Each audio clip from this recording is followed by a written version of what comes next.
Salam Ramadan Al-Mubarak semua penonton rancangan Nukilan Misteri. Aku harap korang semua dapat menjalani ibadah puasa dengan baik.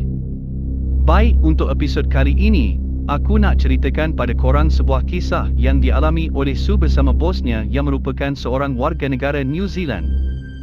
Baik, sebelum aku mulakan kisah untuk episod kali ini, aku memohon untuk korang tekan butang subscribe, like dan juga share. Baik, mari kita mulakan kisah kita untuk episod kali ini. Sue ialah merupakan seorang pekerja di sebuah syarikat pengiklanan swasta di Damansara, Kuala Lumpur. Dia merupakan setiausaha kepada bosnya yang merupakan seorang warga New Zealand. Bosnya ni merupakan seorang yang open-minded dan kuat bekerja. Boleh dikatakan tiap-tiap hari dia terpaksa balik lewat untuk menyiapkan tugasan yang berlambak-lambak. Paling lewat pun dia akan balik pada pukul 11 malam. Pada suatu hari, bosnya memanggilnya ke biliknya. Bosnya mengatakan bahawa hari ini mereka perlu untuk kerja lebih masa kerana tugasan ini perlu diserahkan kepada pelanggan pada petang keesokan harinya. Sue pula telah menjangkakan mengenai perkara itu hanya mengangguk pasrah. Jadi dia dan bosnya bertungkus lumus menyiapkan projek tersebut hingga tidak sedar jam sudah menunjukkan sudah masuk pukul 1.30 pagi. Pekerja lain sudah lama pulang. Hanya tinggal mereka berdua sahaja yang berada di pejabat tersebut. Ruang pejabat tersebut agak luas dan dinding luarnya pula bercerminkan kaca di setiap pelusuk pejabat. Sue yang kelelahan sedang bergerak perlahan menuju ke arah pantry. Niat di hatinya untuk membancuh secawan kopi bagi menyegarkan sedikit kelelahan tersebut. Tiba-tiba langkahnya terhenti apabila dia terdengar suara jeritan bosnya. Dia pun bergegas mendapatkan bosnya dan mendapati bosnya sedang berdiri di kabinet fail yang bersebelahan dengan tingkap. Fail-fail habis bertaburan di atas lantai. Manakala bosnya sedang menunjukkan jarinya ke arah luar tingkap sambil berkata kepada Sue, "What's that ugly thing doing there?" Sue terperanjat apabila di luar tingkap tersebut kelihatan satu lembaga berambut panjang sedang merenung tajam ke arah mereka berdua sambil diiringi dengan hilaian yang menyeramkan. Lembaga itu dengan perlahan sedang bergerak menuju ke arah mereka. Sue cuba bergerak, tetapi kakinya dirasakan seperti melekat dengan lantai pejabat tersebut. Dalam masa yang singkat, dia cuba menenangkan diri dan membaca surah Al-Ikhlas sebanyak 3 kali. Tiba-tiba Sue merasakan kakinya seperti ringan dan tanpa menunggu lama. Dia pun terus menarik bosnya bersembunyi di bawah meja.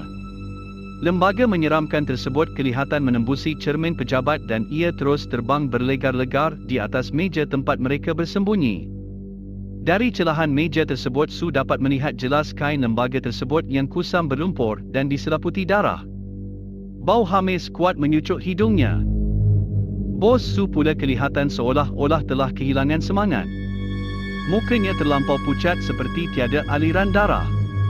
Lembaga tersebut masih berusaha mencari mereka berdua tetapi tidak berhasil. Mungkin berkat daripada surah Al-Ikhlas yang dibacanya, maka penglihatan makhluk tersebut terhalang daripada melihat mereka berdua. Dia pun membaca ayat Al-Kursi.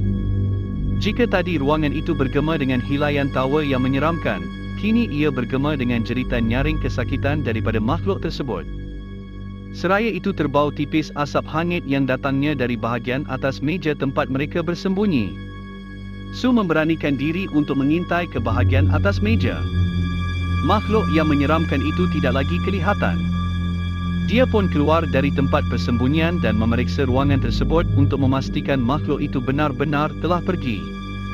Setelah yakin ruangan itu selamat, dia pun terus mendapatkan bosnya. Kelihatan bosnya telah pun pengsan. Seluar yang dipakainya telah lencun dibasahi air kencing. Sue pun terus menghubungi pengawal yang berada tingkat bawah dan menyuruhnya datang ke pejabatnya yang berada di tingkap 6. Apabila pengawal tersebut sampai, dia pun menceritakan apa yang telah berlaku sebentar tadi. Pengawal yang berumur itu menyuruh Sue mengambilkan segelas air dan dia membaca sedikit ayat Quran dan merenjiskan pada muka bosnya. Dia tersedar dan melihat Sue dan pengawal tersebut. Tiba-tiba dia menjerit-jerit seperti terkena histeria dan mengatakan, "It's a ghost. I saw a ghost just now." Sue dan pengawal tersebut pun mententeramkan dia hingga semangatnya kembali pulih. Kemudian Su menghantar bosnya pulang ke rumah dengan menaiki taksi. Keesokan harinya, bos Su datang ke pejabat dengan berpakaian biasa dan terus menuju ke meja Su. Bosnya memberitahu bahawa projek yang terkendala semalam akan ditunda pada minggu depan.